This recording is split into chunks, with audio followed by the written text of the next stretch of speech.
Modi's Realpolitik in a fragmented world order. Rajnath Singh is in China for a defense ministers meeting of the Shanghai Cooperation Organization. There he is faced with friends, foes, and disgruntled participants. His presence at this crucial multilateral forum, amid escalating regional tensions and shifting global dynamics, underscores a strategic maneuver by New Delhi that prioritizes national interests over traditional bloc allegiances. Singh's participation in the SCO Defense Ministers meeting is not surprising. It comes against a backdrop of concerted efforts to recalibrate India's China strategy, particularly in the aftermath of the military standoff in eastern Ladakh in May 2020 and the deadly Galwan Valley clash. While the face-off has largely ended with disengagement, deep trust deficits remain. Singh is scheduled to hold bilateral talks with his Chinese counterpart, Admiral Dong Jun, marking their second meeting since November last year and the third high-level engagement between India and China in just 2 weeks. It follows National Security Advisor Ajit Doval's meeting with Chinese Foreign Minister Wang Yi in Beijing and a preceding meeting between India's Foreign Secretary and China's Vice Foreign Minister. These engagements, while signaling a limited diplomatic thaw, are fundamentally complicated by China's continued strategic enablement of Pakistan. During Operation Sindoor, Beijing reportedly provided significant air defense and satellite support, helping Pakistan reorganize its radar and air defense systems to detect Indian troop deployments. This level of logistical and intelligence support, as assessed by a research group under India's Ministry of Defense, goes beyond mere arms sales and actively contributes to India's two-front situation. China's reaffirmation of support for Pakistan's sovereignty and national dignity, even while condemning the April 22 Pahalgam terror attack that triggered the conflict, highlights a skewed diplomatic game. Despite this, India maintains an economic balancing act. China remains India's second-largest trading partner, with bilateral trade reaching $131.84 billion in FY 202,425, alongside a substantial trade deficit of $99.2 billion. This economic interdependence makes a swift decoupling difficult, forcing India to manage competition rather than aiming for full normalization. India's strategy at the SCO meeting is also distinctly aimed at keeping Pakistan under pressure, particularly concerning cross-border terrorism. Defense Minister Singh is set to press the SCO to intensify efforts to contain terrorism. It directly follows India's precision strikes on Pakistani terror infrastructure a month and a half prior, in response to the Pahalgam terror attack. Pakistan, also an SCO member, is attending the Qingdao meeting, though no bilateral engagement is indicated. While diplomatic channels remain open to maintain a fragile peace along the line of actual control, India operates under no illusions. The stated goal may be cooperation against terrorism and regional connectivity. The unstated imperative is to look an adversary in the eye, project strength, and manage a volatile border without appearing weak or yielding ground. The recent India-Pakistan conflict underscored Pakistan's reliance on Chinese weapon systems and jets, which were extensively used against Indian soil.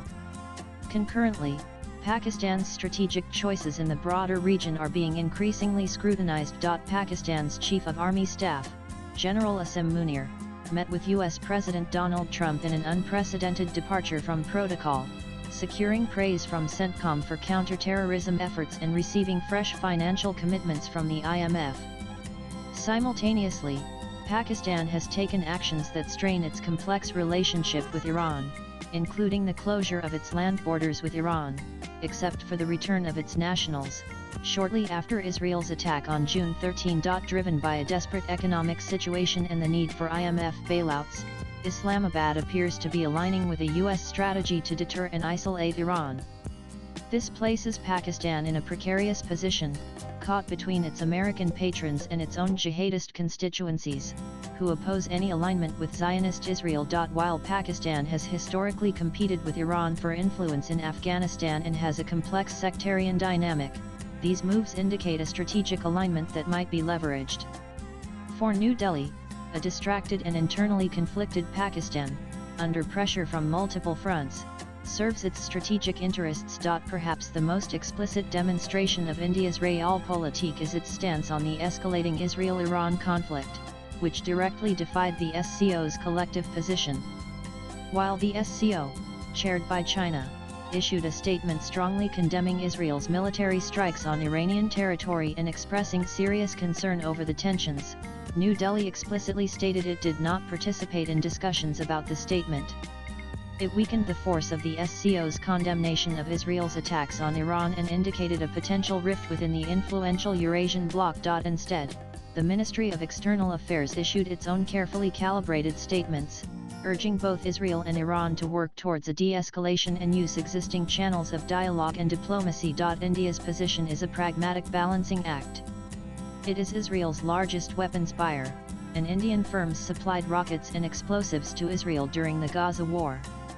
Simultaneously, India maintains significant economic ties with Iran, including the development of the strategically important Chabahar port as a gateway for exports to Central Asia and Afghanistan.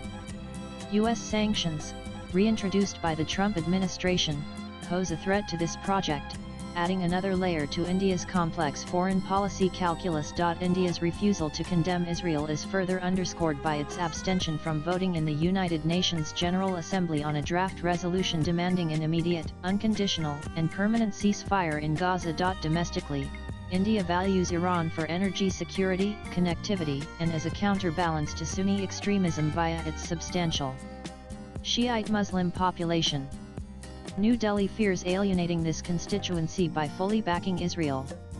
Thus, India's approach is not about blind loyalty to either side but about safeguarding its multifaceted equities and strategic autonomy in a region critical for its trade and security interests. Swipe left for next video. Rajnath Singh's presence at the SCO meeting is more than mere diplomatic optics. It symbolizes India's astute and pragmatic foreign policy under Prime Minister Narendra Modi. In a fragmented world order where traditional alliances are no longer absolute, India refuses to be confined by ideological blocs. Instead, it prioritizes its national interests, recalibrating its China strategy to manage ongoing tensions while simultaneously keeping Pakistan under pressure within multilateral frameworks. Crucially, India is carving out an independent West Asia policy that safeguards its diverse interests in the region, even if it means diverging from the collective stance of blocs like the SCO. India's foreign policy under Prime Minister Narendra Modi increasingly demonstrates a cold-eyed realism, adapting to a fragmented world order where flexibility and self-interest dictate engagement. Latest blogs.